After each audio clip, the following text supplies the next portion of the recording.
Thanks for coming to this panel session of Digital Hollywood. This is the live streaming panel.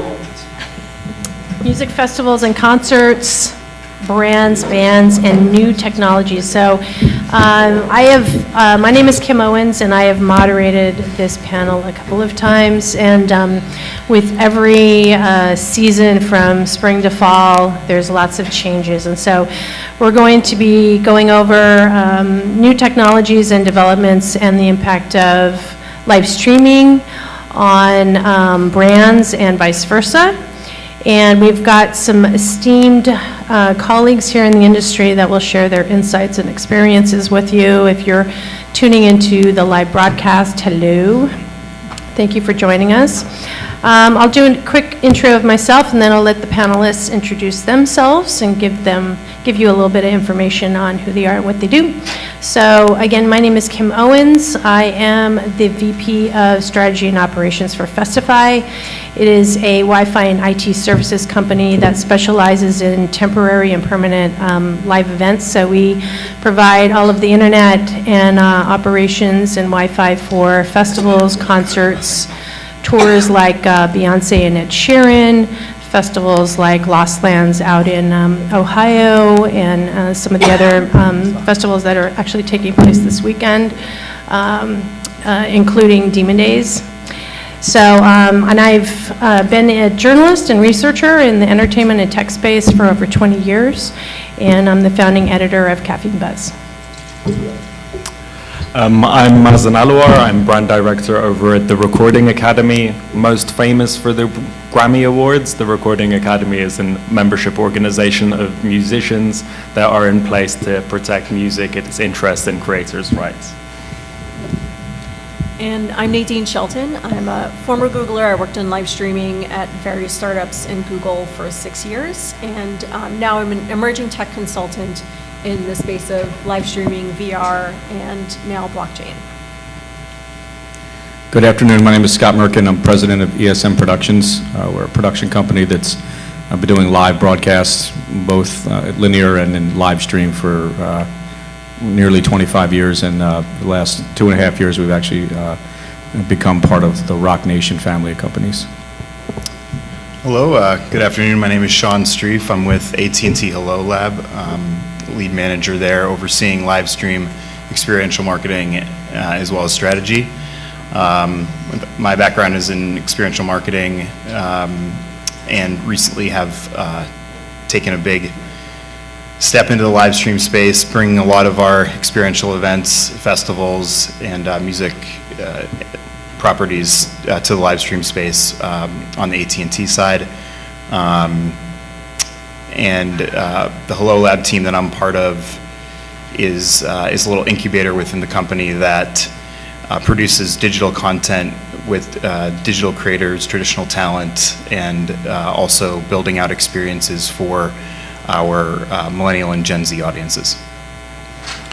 Good afternoon. I'm John Petruccelli. I'm the founder of Bulldog Digital Media. We are a live streaming company focused on premium content experiences and bringing best practices to those experiences and helping benefit artists, platforms, brands, agencies, and platforms. We've had about collectively a 15-year history in the space. My prior business, I sold to AEG, and then I ran an externally facing business that delivered a lot of the live video for things like Coachella, Lollapalooza, and Austin City Limits. And today we're doing more so focusing on how do we connect the stakeholders to these experiences and deliver optimal results. Hi, my name is Zale Schoenborn. I'm the executive producer and the founder of the Pickathon Music Festival that is really kind of built to be a content platform. We did that to kind of keep it kind of irrational, special, best weekend of the year kind of experience. And from that focus, scaling content was really the big thing that we came up with to make that happen. Over the 10 years we've been focused on that, we've done some of the bigger live streams. We have 600 people on our team that does live stream as one of the big content outcomes we do. We also have 20 series on YouTube, and we're starting to build out long form narrative content and talking about distribution deals. So generally just taking that kind of moment in time, that best weekend of the year, talent, people, and how do you make that magic into content? Wonderful. Thank you all for that introduction. So I'm going to go into a little bit of the stats behind live streaming. So Facebook just celebrated earlier this year in the spring its 2-year anniversary of Facebook Live. And worldwide, back in April, the statistics were pretty high, 3.5 billion views around the world in terms of content. And there's over 2 billion people have watched various Facebook Live webcasts. This is a stat that I actually got from both Facebook and John during one of his other interviews. So what they're looking at is the engagement levels of Facebook Live or live streaming versus video on demand. And so the one thing about live is that it is in real time, and in these times during, especially with OTT, where there really isn't an appointment television anymore, people really do love engaging during a live stream, not only with the content as it's happening, but also with each other. So you have a lot more engagement. You've got, many more views versus the video on demand. And, in addition to Facebook, Amazon has jumped into the live stream space as well, especially with their acquisition of Twitch, and really expanded the content beyond just gaming and actual television content. So they're, getting into that space, or have gotten into that space. They took the contract away from Twitter a year ago in terms of Thursday night NFL football games, and they've doubled down now. So they've got a 2-year contract with Amazon, and it's like a $130 million contract. And what they're doing is they're actually expanding upon that content and really adding elements of engagement, like statistics, things like that, even some competitions, and then they're tying it back into the esports. So they've got different pronged approaches to capitalizing on live streaming beyond what potentially Twitter could have done. Not to say that Twitter is kind of asleep at the wheel. There's a lot of really great live content that continues to happen on Twitter. This is actually 30 Seconds to Mars AT&T sponsored event where people were showing their love for for this band, and also for a festival that Sean will tell you about, Camp Mars. And then going into Bulldog Digital Media, they really got into the new area of live streaming of commercials during the Super Bowl was that a year ago, John? Yeah, the Super Bowl before this past one. Yeah, exactly. So not only was the actual commercial live streamed, which is a new take on actual engagement of an advertisement. I mean, the Super Bowl does get a lot of engagement of advertisements in general, because it's the one time of the year where agencies are being super creative and kind of competing on how funny or cool or having a social impact. But the fact that this was live streamed and complemented by additional 24-hour program of live streaming, the statistics show that it was something that audiences were very much involved in and enjoyed. So going back to Facebook, these statistics, from live stream report, 80% of audiences would rather watch a live video from a brand than read maybe blogged content or content marketing. And they would also prefer this type of content from brands versus, say, your traditional social media posts. So Sean, I'm actually going to hand the baton over to you, and you can talk a bit about how AT&T as a company is decided to really put the Hello, is it AT&T Hello or Hello AT&T? Hello Lab. Okay, Hello Lab. So tell us about how that's all come about, how you've been put in that position to kind of lead the charge, especially with Gen Zs and millennials, the younger audiences, and how you guys go about strategizing, how to get involved with, this is the Love Loud Music Festival, and how other components of that kind of play into your overall content strategy. That's a great question. So our team is tasked with reaching millennial and Gen Z audiences through branded content that is engaging and impactful for them, and social content, branded digital content is obviously one very important piece of that puzzle for us. We produce a lot of original content series. Probably most notably is our Taylor Swift Now platform that we've been doing for the last few years. But when it came to events and experiences, we really had the opportunity to, starting last summer, to take those and bring them to a much larger audience, taking that experience for few and bringing it as content to many through live streaming. And we as a team started doing that, as Kim mentioned, with Camp Mars and working with 30 Seconds to Mars to take this relatively small, intimate festival and camp experience in Agora Hills in Malibu, and broadcasting it on Facebook to thousands and thousands of people through that platform. And really, we then took it from there. We saw the success of that and realized, okay, well, what if we blow it out and we put more media, we put more digital content creators and influencers around that experience to promote it a little bit, not a little bit, but a lot more robustly leading up to the live stream. And then also, which I think we'll get into a little bit later, but pairing that with a purpose-driven initiative, social good initiative, which we've done in the case of Love Loud for sure, which is a longer story I may get into later, but basically we developed this platform to reach the LGBTQ community and especially LGBTQ youth, and then had the opportunity to meet with and work with Dan Reynolds to have the Love Loud Festival, which started last year without us. We were able to jump in this year and bring it to far many more people through live streaming it in a bigger venue.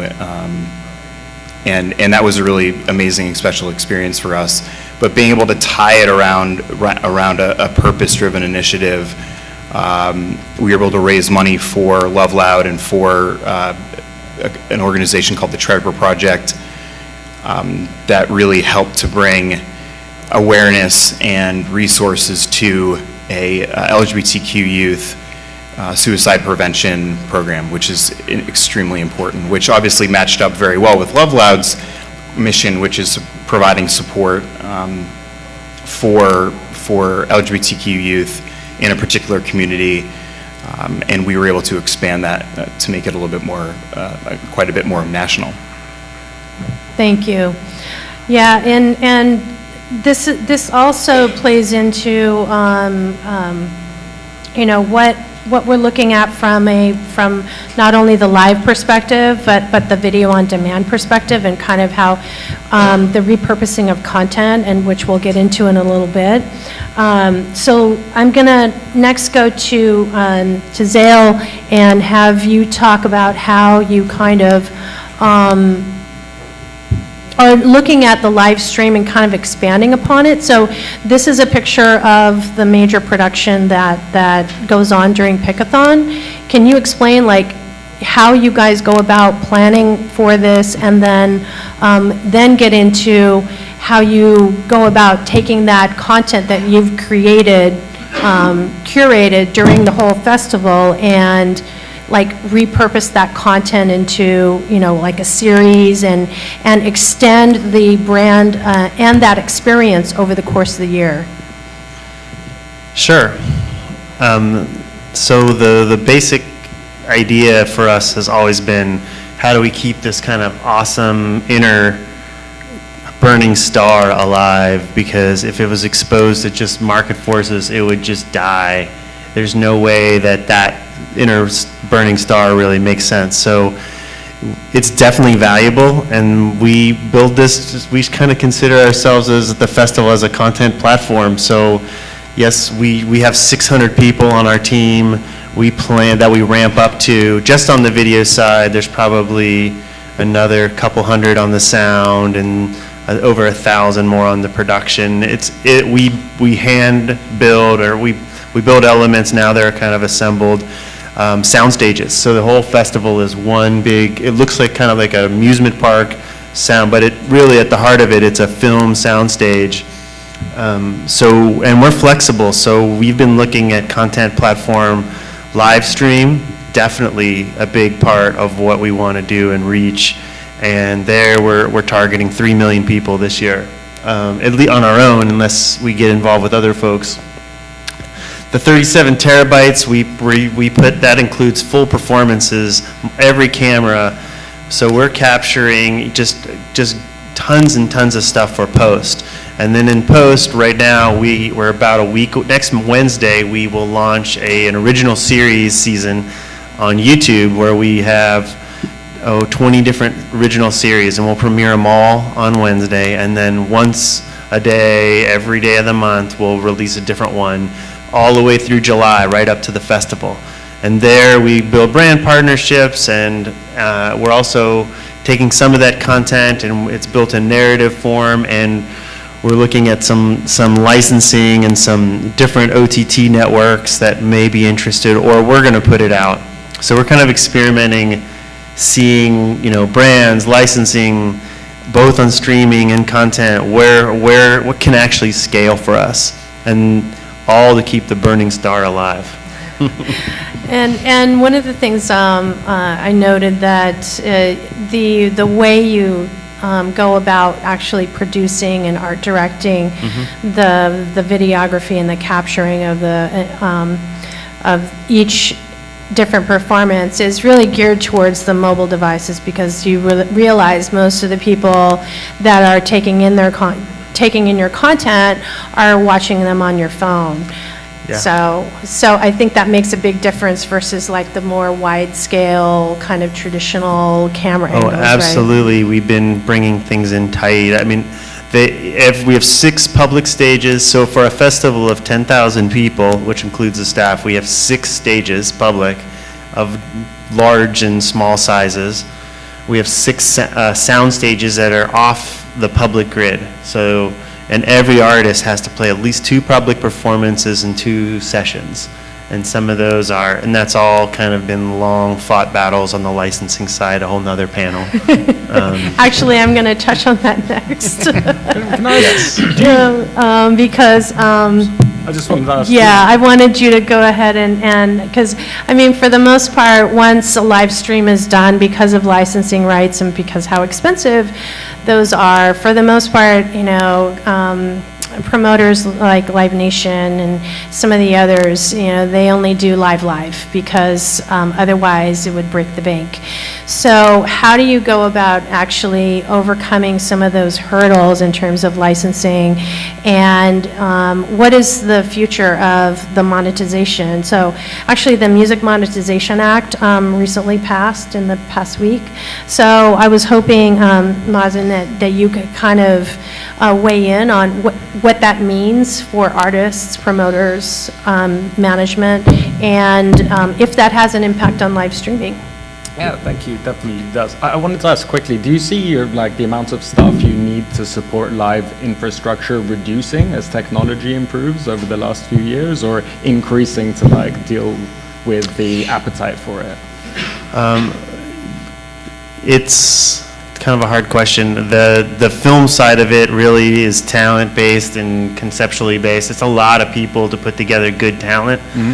And it shows if you don't. So from lighting to every little detail, I know everybody here knows, but if one little detail is wrong, it just isn't that emotionally interesting, which is we've had this conversation, it's the biggest beef with live music events is that the promoters really want you to kind of just do what they're doing, adapt to what they're doing, and it's not a soundstage. It's not it's not interesting film set like it could be for the audience, for the bands, and so that's where most of our effort goes into, is like, how do you break down these square boxes, which we would never put because they don't look interesting, or we wouldn't be able to tell where we're from.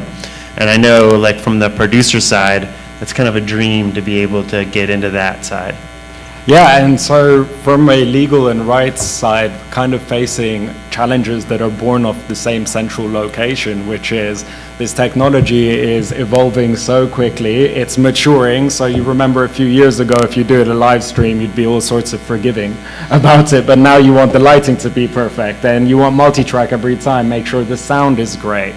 On the content capture side and the rights side, just like with new video and everything online before, it just poses a challenge for creators who might be thought of last because they have the smallest voice, tend to be business-wise in the room. Going to the Music Modernization Act that was signed into law last week, we're really excited about it, the Academy is, because the laws in America when it comes to protecting music creators' rights are a bit archaic and actually lag behind all of the Western world in that payment processing, ensuring that people are getting paid what they owe, very basic stuff. I'm not even talking about a bigger share of the pie. I'm talking about making sure we're enforcing laws that are already in place, that songwriters are getting paid as well as producers, as well as artists. And it's quite robust. I would encourage everybody to look into it. It certainly affects all of our world in the content capture side because it's things we have to adhere to.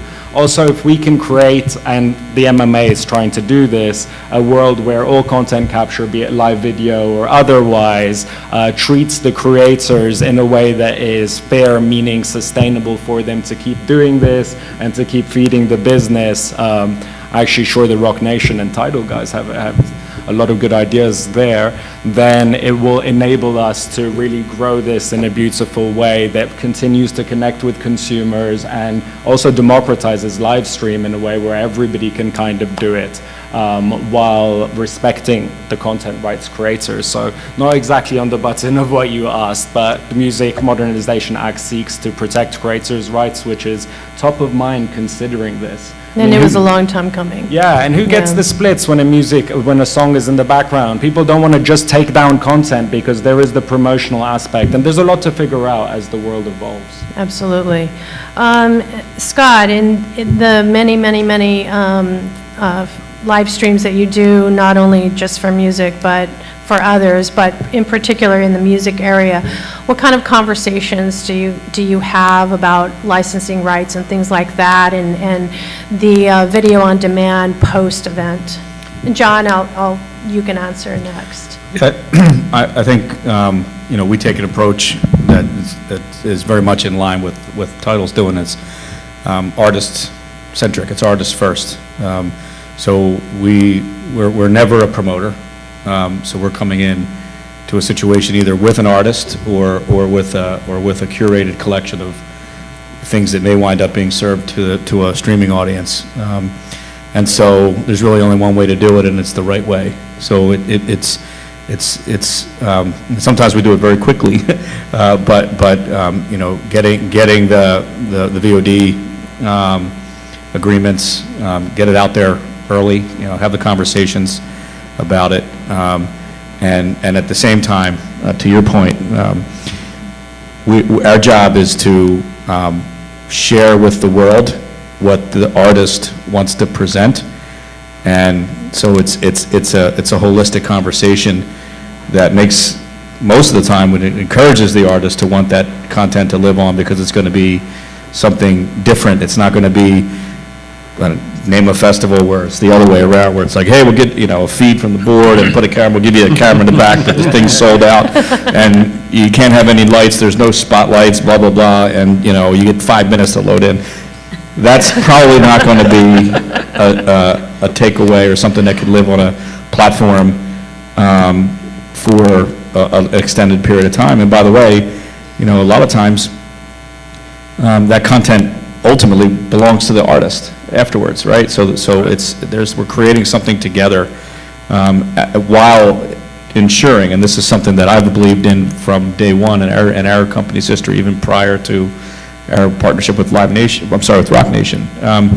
is that we are all in this, anybody who's in this room who is in this industry, concerts, music, any of those things, that's the ecosystem. So we all need to, I think, in my view, let's all work together and do what's right and make sure the creator is getting what's due.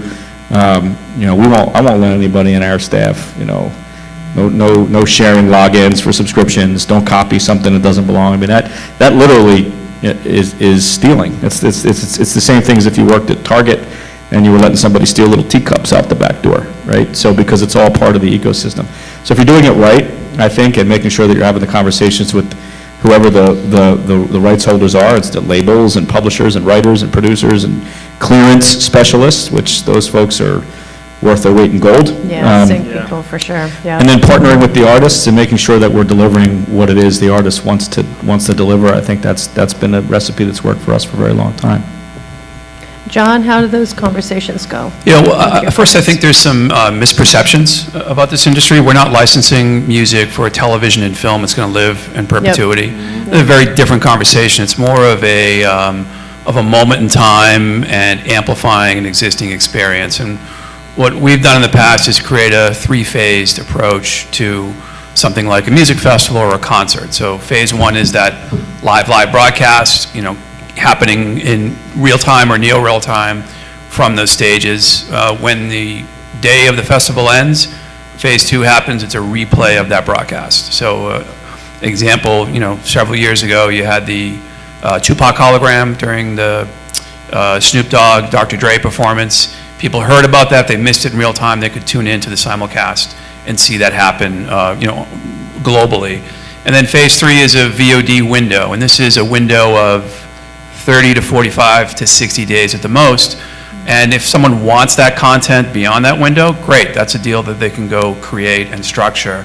And moreover, this is premium, beautiful, HD produced content. If somebody like Scott is coming to an experience and shooting it, it's not someone holding their phone up, right? This is a full-on enabled video village with all the audio equipment there as well.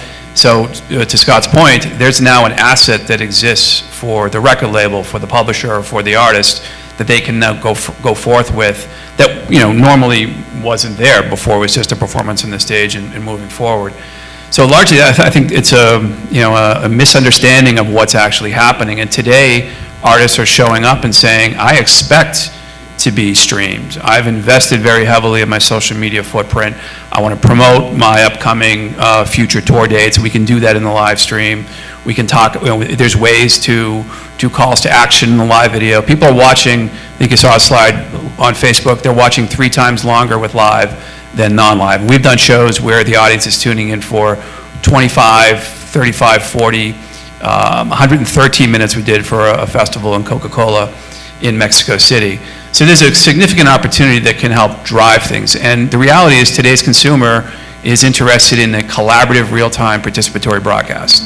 They want to have a discussion with their colleagues about what they're watching, or I should say with their friends. So it's more about the what's happening in real time or near real time versus, hey, this is an asset that's been around for several years. Having said that, though, at a music experience, I think Zale points out, there's all kinds of other content that can be created and produced that can live forever. Food, fashion, art, culture, learning, causes, that's all seems to be intrinsic in the music experience, and those are things that can live forever. Absolutely, and it can complement each of the artists' own social media presence. If they do little, Q&As on Facebook Live or Instagram or even Snapchat or what have you, it all ties into that and can complement each other. One of the festivals that we were involved in that I mentioned that kind of has the same model as Pickathon, so to speak, is Lost Lands out in Legend Valley, and we did a major installation there with with high-speed fiber, and it's a permanent installation at an outdoor venue, and it's like, 21st century technology. And so, they get it, it's an EDM festival, so you can imagine that it's got a lot of people, capturing their own experiences with their phones and everything during the festival itself. But those live streams are available, after the festival for quite a period of time, and are used to market the festival and kind of extend that experience while complementing ticket sales for people to show up for the next year. So there's definitely some major value in that. Nadine, I haven't asked you anything as of yet, but speaking of new technologies and how that's impacting, the entertainment space, let's get into another area where there's potential for monetization on the artist side. So what kind of developments have you seen in terms of blockchain that has a potential to impact live streaming? This is a quote that I pulled from Entrepreneur Magazine that says, "The evolution of technology would continue to change the entertainment and streaming industries, just as the internet rendered brick and mortar video rental stores obsolete. Blockchain technology will soon completely overthrow the current realities of video streaming and become ubiquitous." Do you agree or not agree with that? I agree. So, yeah, some of what I'm seeing, I've been exploring and consulting in the blockchain space for the past year. So something that obviously long-term vision is building out an ad serving solution on the blockchain where you can trace back the ad to the source, basically see the entire path of where that ad went, what they saw potentially, how long they engaged with it, and all of that can allow for a more verified type of reporting system. That's long-term vision. I can say from companies I've been speaking to, what's being created right now is also, I find, pretty groundbreaking. There are solutions built out and functioning today that, so that long-term vision is more when volume of traffic, let's just say. Right. So we're sort of in the early days right now, but what is functioning right now is a company called MetaX. I find very interesting. They basically have a solution where people can buy a token, of course, there's an ad token, and basically either submit a domain to be included in the system, or they can also vote on domains. So it's meant to be a professional network, professional community to verify publishers. So, and then from there you can actually pull a list of these verified publishers and have a wonderful vetted list of places to go serve your ads. So I think it's an interesting application. It's a wonderful start to building this vision. And there's quite a few companies that it's interesting, their open source technology has been forked, so there are people trying to replicate it and build on it right now. So I think we're actually going to get closer to this vision sooner than we think, but there are some interesting use cases right now that I think that example changes the game for how we interact with agencies as well. I think a lot of that verification has been weighted on agencies, or people look to agencies to provide that information of how's the best way to serve their ads, or how to reach the community they're trying to market to. But blockchain does allow for a more self-governance, even though I'm conflicted with that term myself. So it does allow for some more solutions to be built out that allow us to gain access to, in this case, publishers and advertisers, and allow that direct link to take place. Yeah, I just see, the evolution of current contracts as they exist, licensing contracts as they exist now, becoming smart contracts. So all that is already in place and automated, and you don't need as many lawyers, Yeah. potentially. Oh, well, potentially. Potentially, But I do yes. think absolutely, potentially, every ad can become a smart contract. True. Right? And then you set a goal, and when you meet that campaign goal, boom, payout happens Right. immediately. Right. So we are moving in that direction. Yeah. I think it's going to be a few years before we start seeing Yeah. solutions that are that far along built out. But Yeah. but there's some really interesting experimental solutions that are being built out currently. That's going to Absolutely. democratize the tool. That's one of the most exciting things about it. A few years ago, I was with a startup called Hangwave that was trying to, like Meerkat launched, and Facebook and Periscope came and shut us all up. That was one of the Very things that, swiftly. like, when we were talking romantically in the, startup room about what it could be, it's just the democracy of it all, The idea of live video has obviously had political application beyond entertainment and so on and so forth. And putting us in a position to have all of the right stuff, like creators' rights and license owners' rights, taken care of automatically or on the fly, or even just a ledger that's keeping track of who is owed what, will enable the industry, really, the tool to blow up, because ultimately it's just a tool. Absolutely, absolutely. Going back into the essentially repurposing of content, Sean, I'm going to ask you to jump in here. So I think what AT&T did with the Love Loud festival itself is, and ultimately the actual documentary, I think shows a new model for capturing live experiences that have a real big story behind them. So this is, the Love Loud Festival then turned into the Believer documentary that was originally produced by Live Nation, and then AT&T acquired the rights during the Sundance Film Festival, and AT&T is now, oversees HBO as part of the Time Warner acquisition. So how do you see how this type of content can be the extending of the life of it, and also where you can get into actually more in-depth storytelling, especially on cause-driven issues?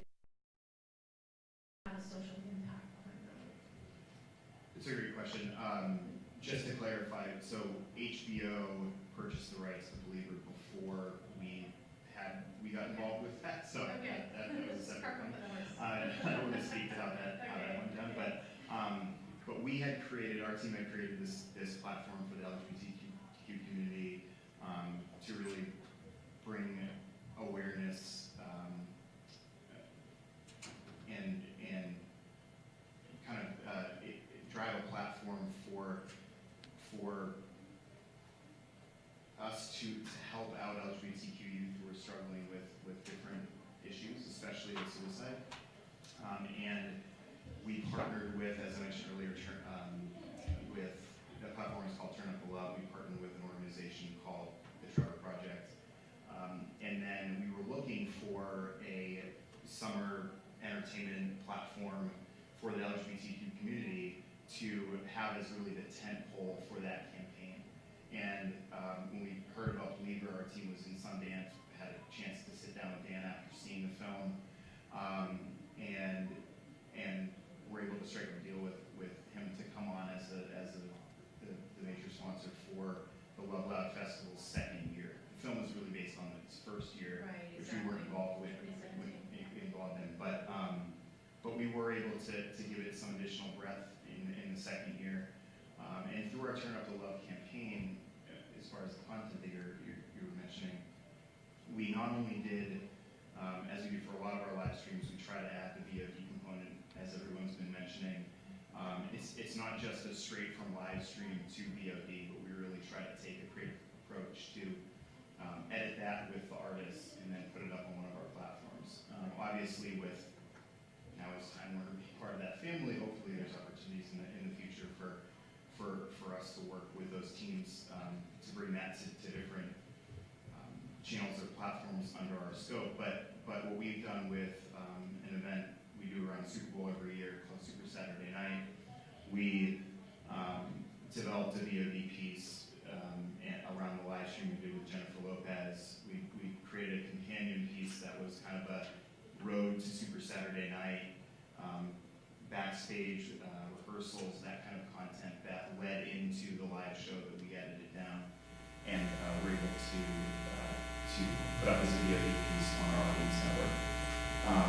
But with going back to Love Loud and Turn Up the Love, we also were able to promote that live stream and promote that campaign with a a digital content series where we took digital content creators and influencers who are part of the LGBTQ community and have them sit down with Dan and create this really robust content series where they were talking about their experience and the importance of initiatives like Love Loud and the Trevor Project, and really bringing awareness to the work that they did, and trying to get people to not only be aware of what the Trevor Project does, but also sign up to volunteer and also help us raise money. And it all pushed toward Love Loud, Yeah. where we were able, through the live stream, to do a big fundraising push through text to donate, hashtag to donate, and we're able to give a bunch of money back to, and other resources back to the Trevor Project. And because of your reach, especially, you know, with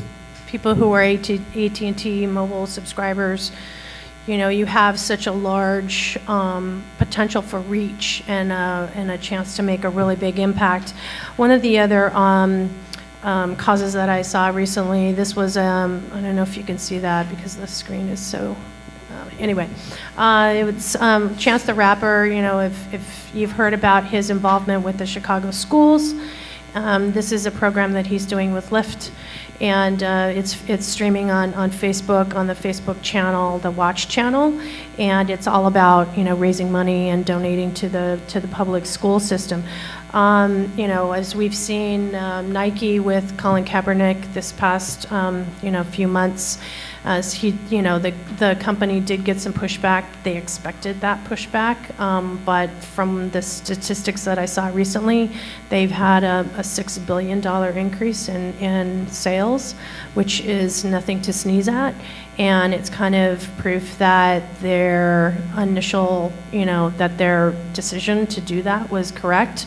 They initially were actually looking to drop Colin, but their director of communications, Nigel Powell, he actually came in and argued to the executive team and said, if we drop him, we're going to have even more pushback from the public and the media than if we actually support him and put him center of our 30th anniversary of the Just Do It campaign. And he was very much correct. So I'm just going to put this question out to the whole panel on what are your thoughts on, you know, combining brand and cause marketing, and what do you see for the potential in the live streaming space? So I'll start. I saw you had a slide up that said Title X Brooklyn a couple minutes ago, which is a creation that's, next week will be the 4th installment of an event that was completely created to be a cause awareness music event that has somewhere in the neighborhood of 30 artists that all come and play and perform for a live audience at the Barclays Center in Brooklyn. So it's a pretty big live audience, but as well it's a title event, so it's based on the streaming platform. Each year the mission actually shifts its focus a little bit, and so this year I don't think it's any surprise if you look at some of the things that have been going on in the Rock Nation world. It's a focus on criminal justice reform, and there'll be a benefit of the proceeds, but also a platform for some real important work that's desperately needed in criminal justice reform. It doesn't matter what side of the aisle you're on, what state you live in. We got a lot of problems in this country with criminal justice, this system, right?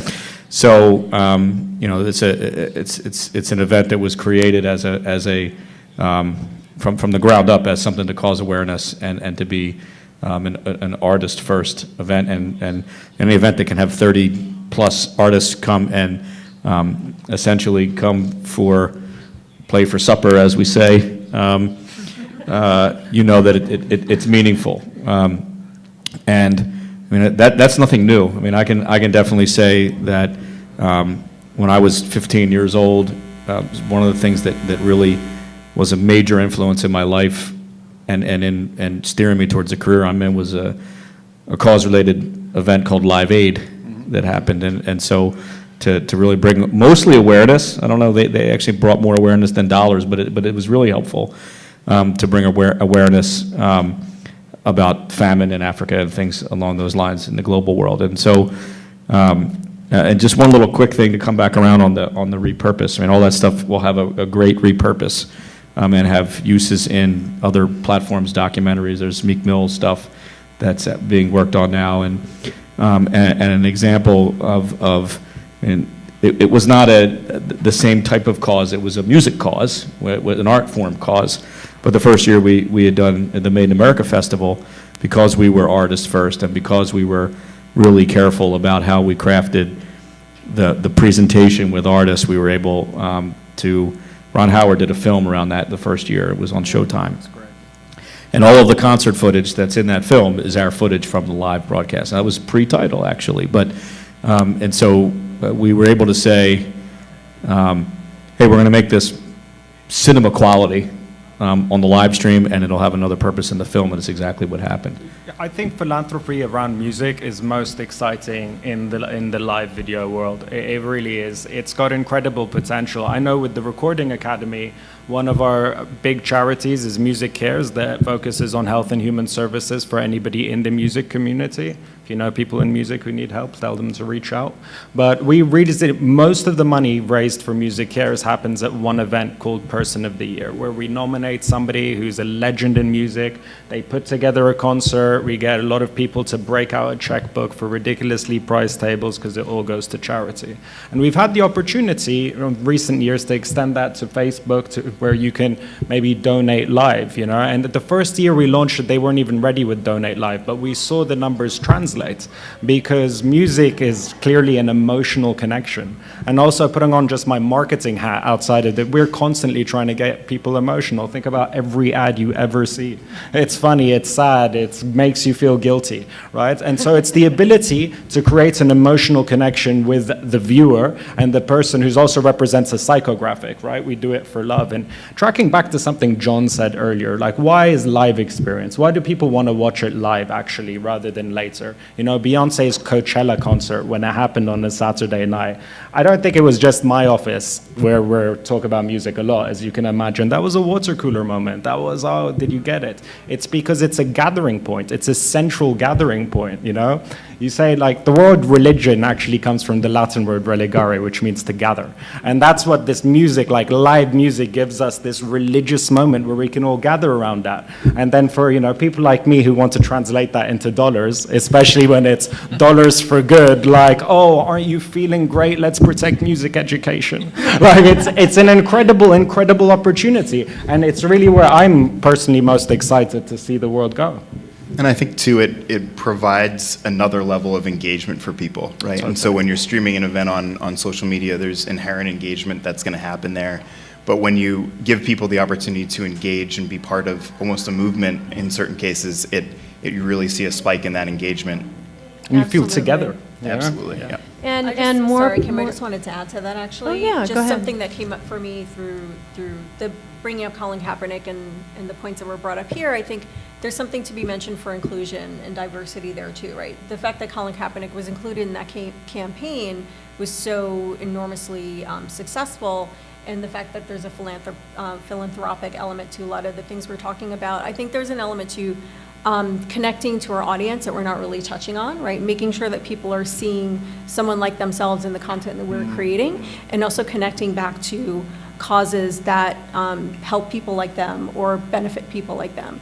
I think we're definitely building a loyal audience by keeping that in mind as we're creating this content. Yeah, speaking of audience statistics, there's quite a few of them that show that, you know, especially for the what people are always, the brands are always focusing on the younger audience. I mean, they want companies to take a stand, and they expect it. And if companies are silent around certain issues, they will see that as not standing up for what's right and being on the wrong side of history.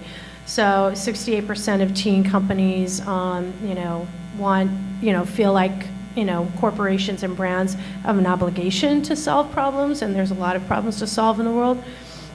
And they will trust a company more. They will buy those products. They will actually put their money where their belief system is. And so it definitely, has the potential for brands to reap the benefits. Plus, they can sleep a little bit better at night, right? So, I'll add to that, Kim, in that yeah, great. there's, live video presents a very compelling opportunity to do cause alignment.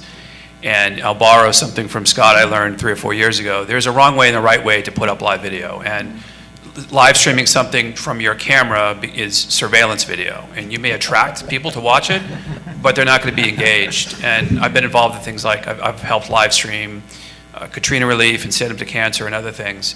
If you give the viewer the ability to transform into a participant, they're going to want to go a lot deeper and do a lot more things. They're going to watch longer and they're going to share it out.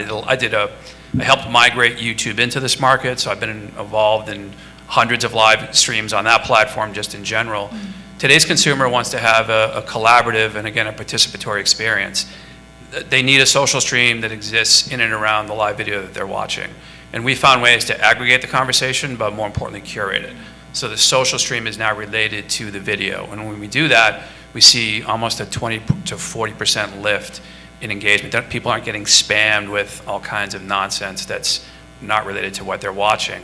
And that's where we start to unlock a bigger, broader experience. And with watch time, you then move into things like calls to action. You click here to donate more, click here to learn more about this particular cause. In music, this is also super important. 99% of all artists have some sort of cause they're related to.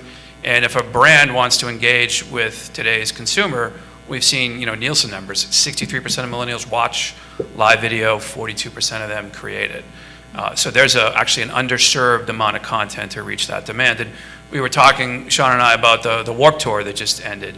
When that tour goes out, I think 38 or 40 causes go out on the tour with the bands. And you have teenagers bringing groceries, canned goods to donate throughout all, 30, 40 tour dates. So it presents a very big opportunity, again, done right, to elicit and start to bring in cause awareness and also donations. Awesome. Thank you, John. So one last point here, and then I'll open it up for Q&A. So looking into the future, mixed reality, Magic Leap just had their big product announcement, kind of an Apple type of an event that they live streamed. And talking about all the different products that are coming out, the advantages, kind of the unique features and so forth. Nadine, you being in that space, how do you see, and John and some of the others, I mean, you've been doing VR with VR live streaming here and there. How do you see the potential, going into next year, the rest of this year for mixed reality events and live streaming?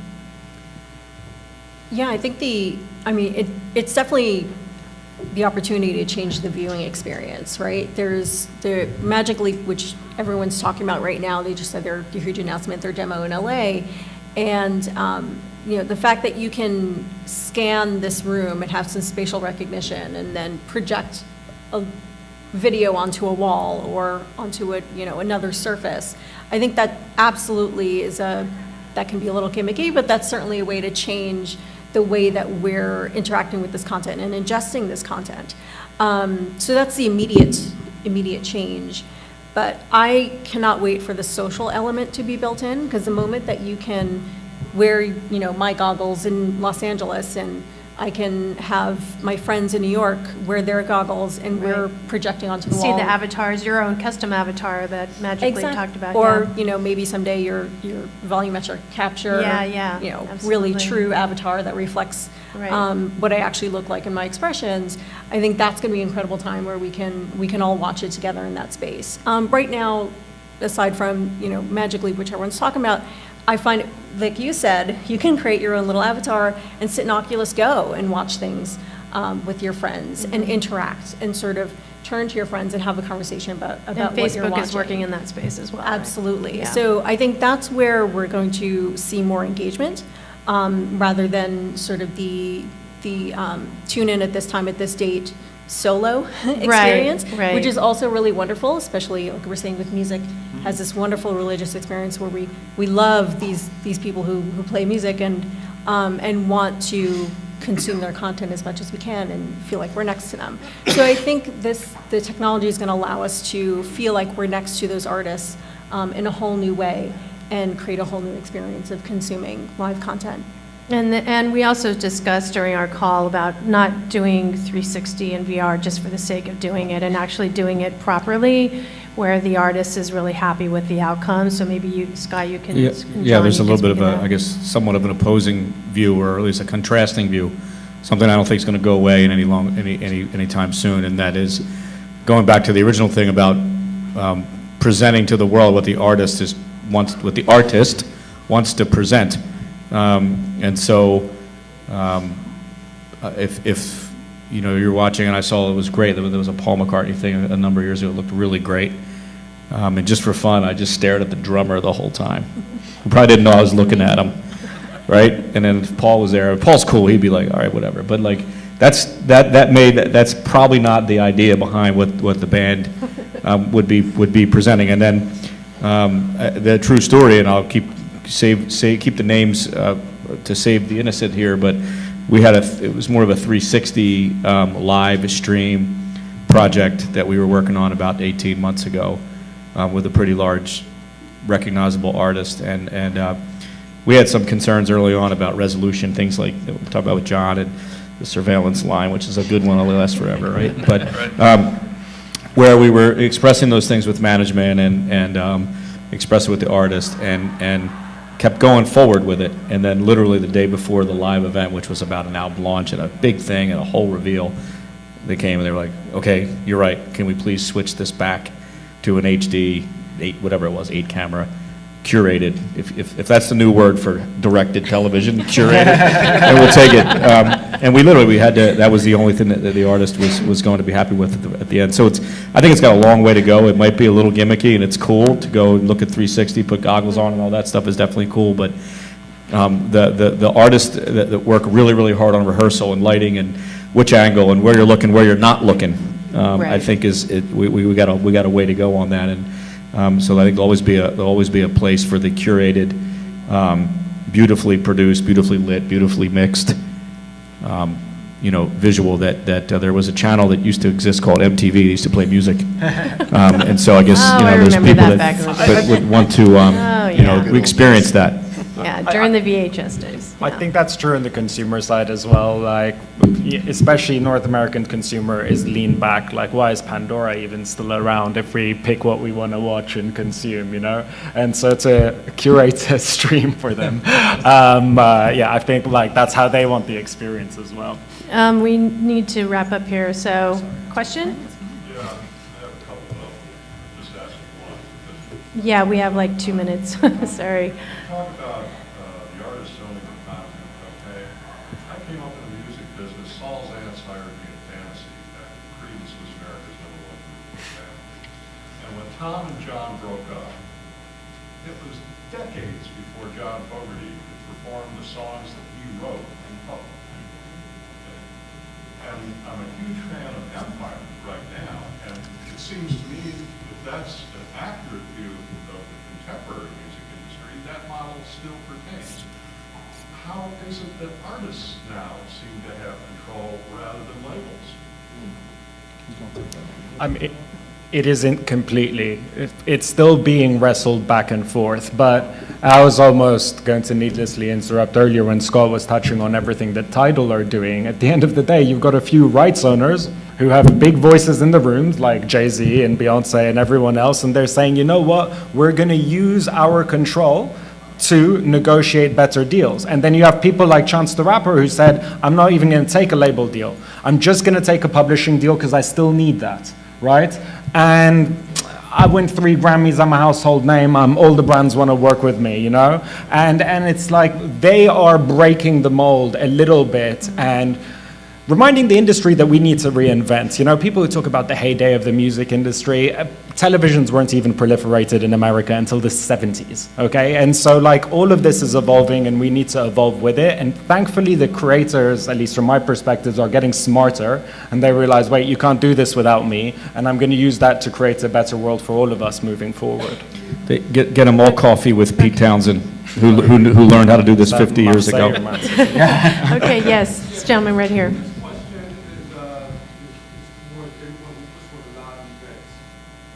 I thought at one time it was impossible. I went to a Kevin Hart concert in Philadelphia where no one to use their cell phone. Yeah. Right, that's pretty traditional for comedy, too. I own Publishing, and one of my songs was performed at a couple concerts from a big artist, and they had over 20 million streams, but I didn't get paid because people had their cell phone. The next day, my song was on YouTube, 20 million streams. What can y'all guys do to protect that? Can y'all guys do the Kevin Hart model and not allow people to perform inside the concert? I'll take a quick stab, maybe turn it over. So I'm actually from Philly, and you see at the end of this panel, I'm about, I got 3 inches on Kevin Hart, so that's about it. But,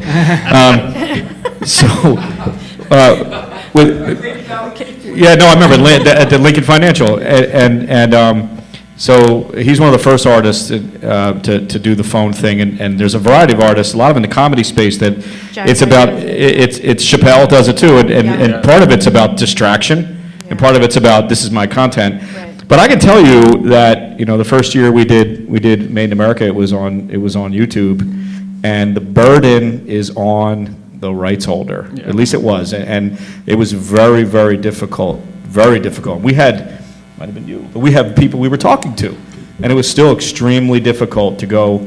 I mean, I don't even know how they were screen scraping. I mean, they were, and probably, honestly, like, because I don't know completely what form of the monetization existed 7 or 8 years ago, but you get to a certain number of plays, you get an automatic check from YouTube back then. Yeah. And so there are folks getting paid on our content, on content that belonged to Rock Nation. Okay, And- I'm sorry, we do need to Sorry, wrap, just all right. trying to be So it's hard. cognizant of the That- next. hard. You Very know what, difficult. I will, if you want to chat for a second, I'll tell you a little bit about what you can do. Yeah, the panelists will be available after the session. Thank you very much for There it coming. is.